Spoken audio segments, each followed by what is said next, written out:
Tá? Então, a primeira questão que eu escolhi aqui para abordar hoje, obviamente todas as questões vão ser da lista 4, é só a lista 4 que a gente tem até o momento, e a primeira questão é verificar que é subespaço. Tá? Como eu falei nas aulas assíncronas, verificar que é subespaço é algo essencial, vamos dizer assim, na disciplina de álgebra linear. A gente sabe verificar, é uma coisa automática, vocês têm que acabar essa disciplina sabendo. Então, eu escolhi aqui alguns exemplos que saem um pouco do padrão de só R3, R4. A gente vai trabalhar um pouquinho hoje com matrizes e também polinômios. Então, tá aqui. Essa daqui é a questão 2, item C, da nossa lista 4. Nessa questão é dada uma lista aí de subconjuntos e pergunta quais são os subespaços. Tá? Nesse item C especificamente, o conjunto que é dado é esse aí, tá? Que são as matrizes de ordem 2, tá? Aqui está no M22, então são as matrizes quadradas de ordem 2, tais que ela é igual à sua transposta. Veja que, a princípio, você pode achar uma condição um pouco abstrata, comparada aos outros, o item A e B, mas, na verdade, é uma condição bem concreta. Está dizendo só que é uma matriz que é igual à sua transposta. A gente tem até um nome para isso. A matriz que é igual à sua transposta são chamadas matrizes simétricas. Então, esse conjunto aí, na verdade, é o conjunto das matrizes simétricas. O que a gente está perguntando é se o conjunto das matrizes simétricas é um subespaço do M22.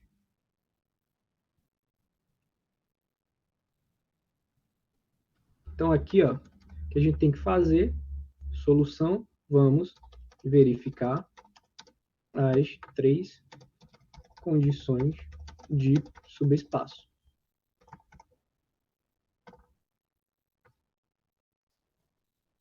Certo? Quais são as três condições de subespaço? Verificar que o vetor nulo está no conjunto, verificar que, dado dois elementos no conjunto, a soma deles ainda está no conjunto, e verificar que, dado um escalar e um elemento do conjunto, a multiplicação por escalar ainda vai estar no conjunto. Então, essas são as três condições que a gente verifica para confirmar ou não que um dado subconjunto é um subespaço. E aqui vocês podem estar muito, vamos dizer assim, só familiarizados com o Rn, o R3 em específico, vocês têm que fazer esse contraste e comparar quando a gente vê um exemplo diferente. Primeira coisa, o vetor nulo tem que estar no W. Mas você tem que saber quem é o vetor nulo que a gente vai estar trabalhando. Então, você tem que saber qual é o ambiente que está trabalhando. O ambiente seria o espaço. O espaço que a gente está trabalhando aqui é o M22, então é o espaço das matrizes. Então, o vetor nulo que a gente está falando em questão aqui é a matriz nula de ordem 2. Certo? Então, vocês têm que saber minimamente o que vocês estão fazendo, certo? Para não escrever, não acabar escrevendo uma coisa que não tem nada a ver com a questão. Você poderia escrever. Existem casos que a gente vê de gente fazendo isso aqui.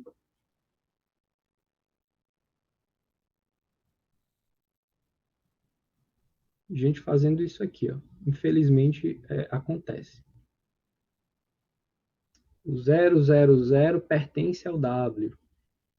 Bem, essa afirmação não faz sentido aqui nessa questão, certo? Porque o 000 esse vetor aí, ele não faz parte do espaço que você está trabalhando.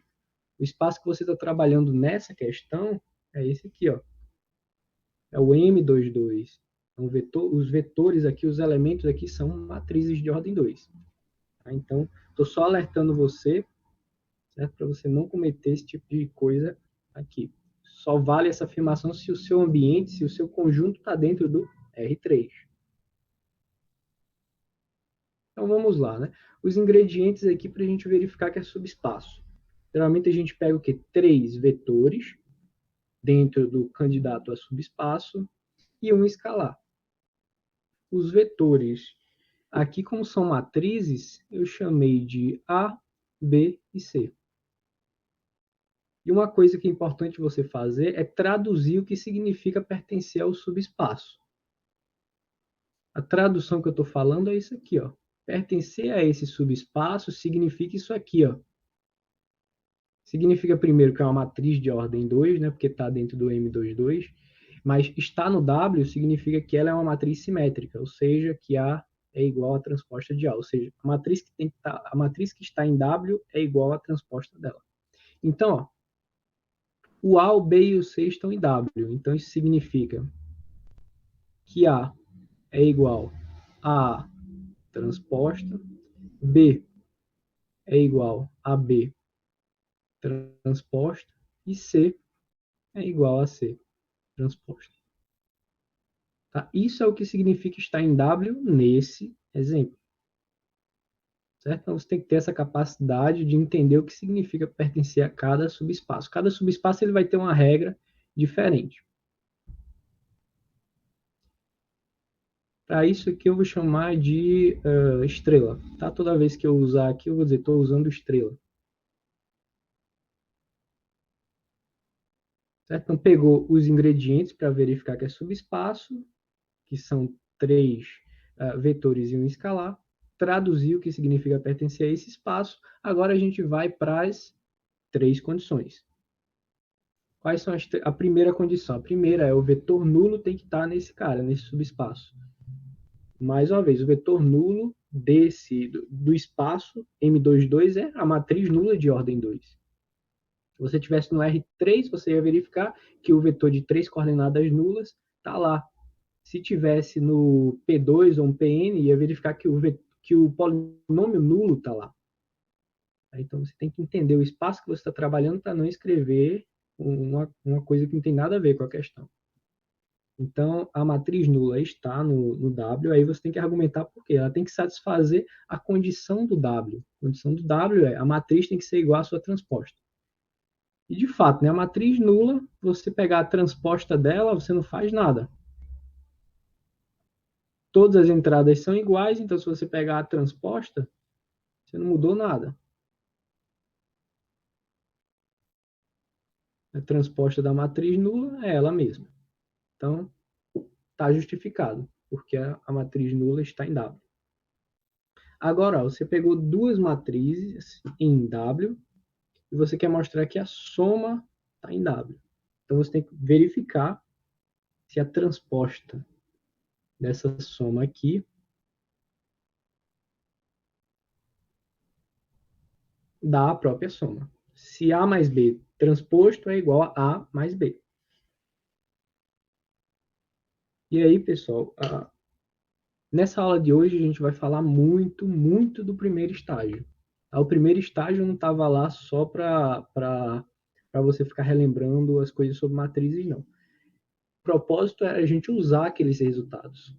Tá? O primeiro estágio, todos os argumentos que a gente viu sobre matrizes, sistemas, determinantes, estavam lá para serem usados a partir de agora. Então, a gente viu na nossa segunda aula, aula 2, propriedades de transposta, da transposição, que a transposta da soma é a soma das transpostas, que é propriedade da segunda aula do curso. E a partir daqui, ó, olha o que você tem. A transposta é igual a A, B transposta é igual a B. Então, para você indicar que você está usando a hipótese, pode colocar aqui, ó. Essa igualdade vale por estrela. Então, vai ficar ó, A transposta igual a A, mais aí B transposto igual a B.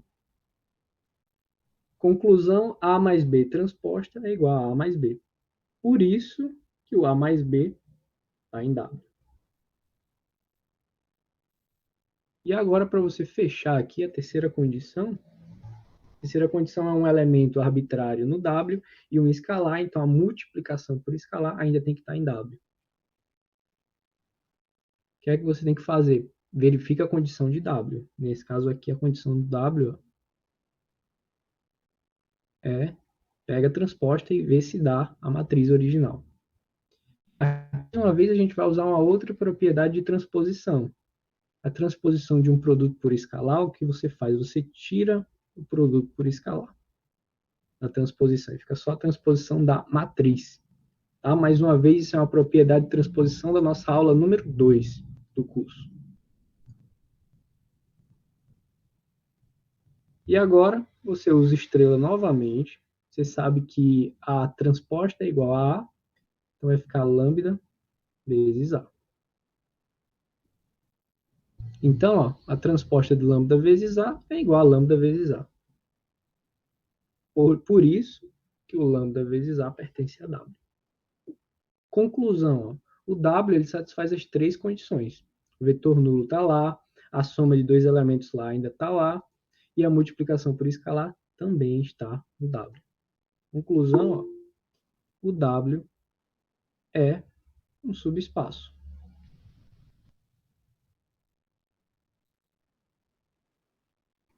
De quem? Do M22. Então, uma coisa que dá para frisar aqui, eu não posso simplesmente te dar um conjunto e perguntar, esse conjunto é subespaço? É subespaço de quem? Tem que ser um conjunto que contém ele, um espaço que contém ele. Então, sempre é bom especificar. Você está verificando que o W é um subespaço do M22.